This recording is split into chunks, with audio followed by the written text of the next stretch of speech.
Hello, everybody. Have you been paying attention? I have. When people say, hey, you always talk about popcorn and this, and I don't see nothing going on, you're looking at the wrong things. You're watching the wrong news. As bad as Fox is still the best to watch, to know what's going on.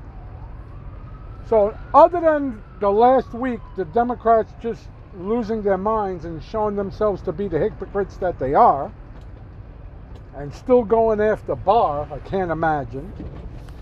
What else have we learned this week? Well, we learned that A.G. Barr started another investigation with the U.S. Attorney in Connecticut over this FISA, where this whole stuff began. This, I think, is the 5th investigation that's going on right now as we speak. There's like 4 or 5 investigations going on, all revolving around all this nonsense, with mostly Democrats. I guarantee there's some Republicans involved in this.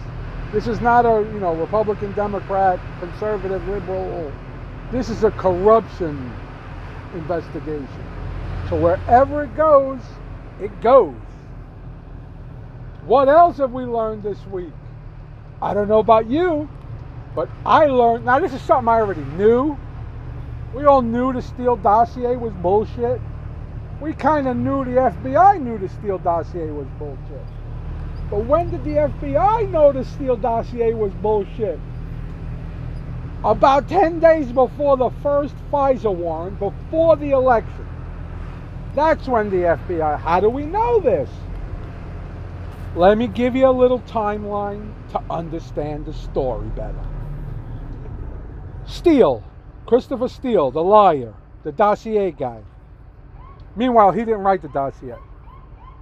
We think Glenn Simpson wrote the dossier, but because Glenn Simpson would have needed to have been vetted as an informant to make sure he's not full of shit, it wouldn't have happened in time. It wouldn't have went through. They had an informant that they used, that they got rid of because he sucked, but they had no choice. So Christopher Steele has the dossier. Does he bring it to the FBI right away? No. He brings it to the State Department. I want to say October 9th, 2016. Give or take a couple of days. But let's say October 9th, 2016. He brings it to the State Department and tells them this has to be let out to the public before the election. Now, right then and there, it's fucking suspicious. How could you not be suspicious? So, a higher up, Kathleen, I think it begins with a C or a K, Catherine or Kathleen Corvick, or whatever her name is. They interview Steele. They go over all the information. So now they want to investigate, because you don't just take somebody's word for something, you have to investigate it. So Christopher Steele said, I heard this in a meeting with this person in this country. I was in a meeting in England with this guy and we discussed this and whatever. So now the State Department looks to see, okay, was Christopher Steele in this country when he said he was? Okay, yes, maybe, yes, no, whatever. Was the other person he was in a meeting with in this country when he said it? No? Oh, that's a problem. So the State Department, in 2 or 3 days, did more investigating of the Steele dossier than the FBI did in 22 months, according, if you want to believe, Mueller.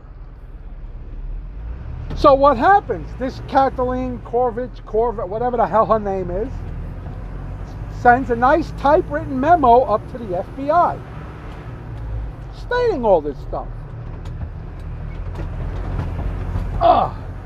So apparently the FBI just either pretended it didn't happen, did this or whatever. They don't use it. This is now a week before the first FISA application, the first FISA warrant. Not even so. If the first one is bad, the three extensions of it are no good. So if the first one's bad, the 3 extensions are no good, obviously. So now we know the first one is bad. We know Steele is a Hillary guy. We know Steele hates Trump. We know all this. Christopher Wray, the new FBI guy, I think he's another snake that Trump don't know he's a snake yet. Or that he knows, I don't know. What does he do? In April of last month, April, not last year, last month, a few weeks ago, they redact a document that has to do with this, with the Pfizer, with something. It gets redacted. But don't worry, it becomes you get to read it. It becomes unredacted in 2041. So 25 years after the election, you get to read it. But what does Senator Graham say? Senator Graham says there's a document that he's going to try to get unredacted. That's going to explain to the American people what's what. I think that's the document. Now here's the funny part. That beautiful typewritten memo that they redacted, the memo was typed off of handwritten notes. We have the handwritten notes unredacted. So when you compare the redacted notes to the handwritten note that's unredacted, you can see what they redacted. And one thing they redacted was 2 words. Now, of everything in the Steele dossier, the biggest piece of the puzzle, the biggest weapon, their nuclear bomb of the Steele dossier, in her notes says, Cohen, Prague. Now, we know now, Cohen never went to Prague in his entire life. He's never been to that country, let alone that city in that country. So, if this woman in the State Department found out October 2016 that Cohen never went to Prague, and she informed the FBI, hey, you guys are going to have a problem with this thing. Cohen never went to Prague. You better just fucking wipe your ass with it and throw it in the garbage where it belongs.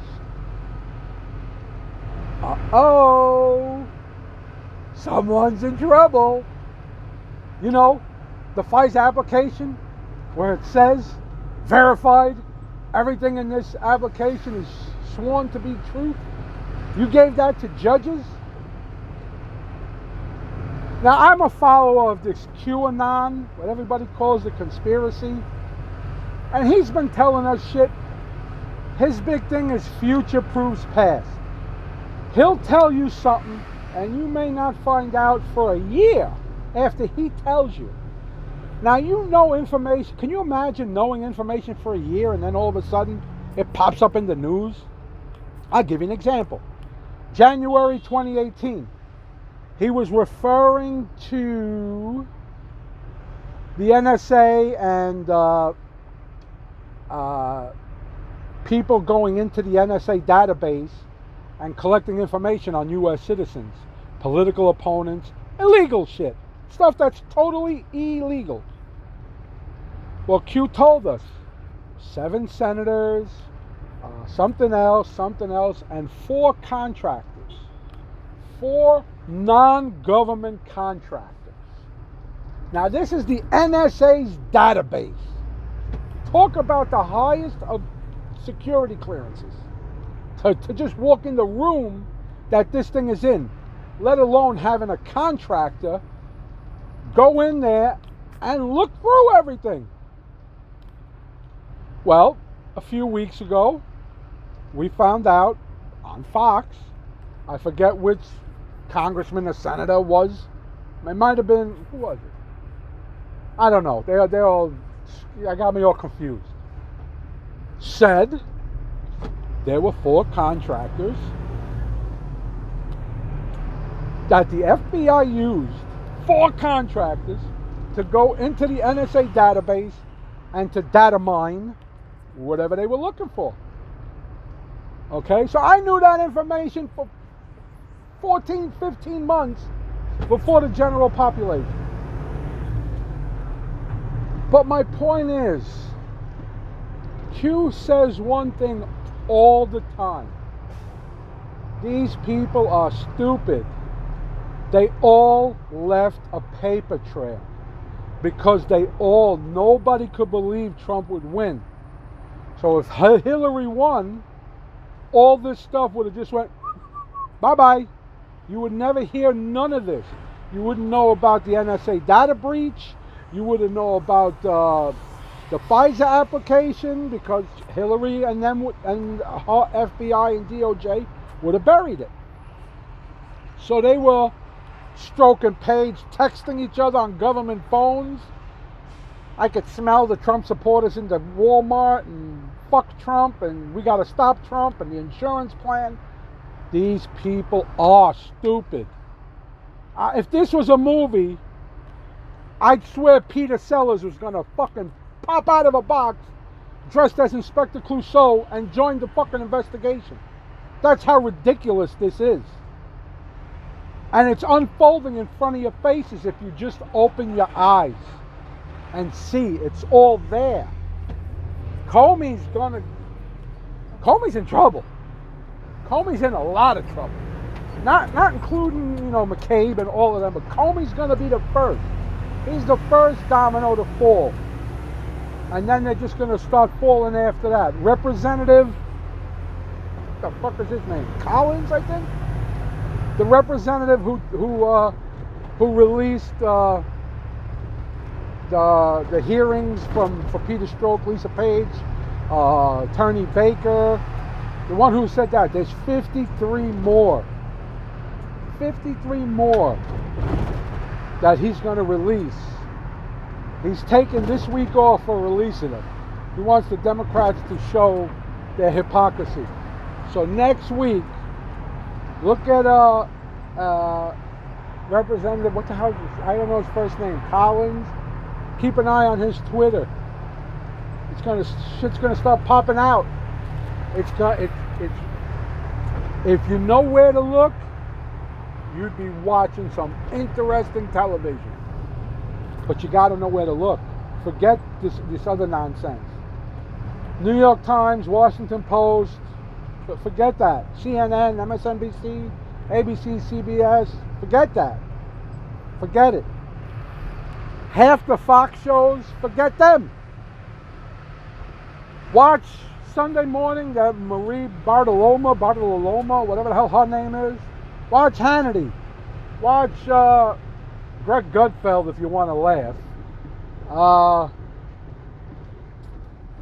Mark Levin's show on Sunday night. If you get a chance, or listen to his podcast. They put it on Facebook, on YouTube every day. It's about an hour and a half long. It's very, very informative. But just open your eyes, pay attention. It is popcorn time if you know where to look. And I know where to look, and I'm enjoying the hell out of it. For all you people, oh, by the way, for all you people who want to get rid of Mother's Day, the part of the lesbian, gays, because it promotes a heterosexual lifetime, look, have your own day. Leave our day alone. Okay? We want to celebrate Mother's Day. We want to celebrate Father's Day. You want to have same partner day? Be our fucking guest. Nobody's stopping you. But we're sick of the fucking majority having to follow the rules made by the fucking silent, the vocal minority. There's like, what, 2% of you? You got trans people. Oh, let's not even get started with the trans athletes. That's another video. We'll get to that video another time. But enjoy your day, everybody. And enjoy the show.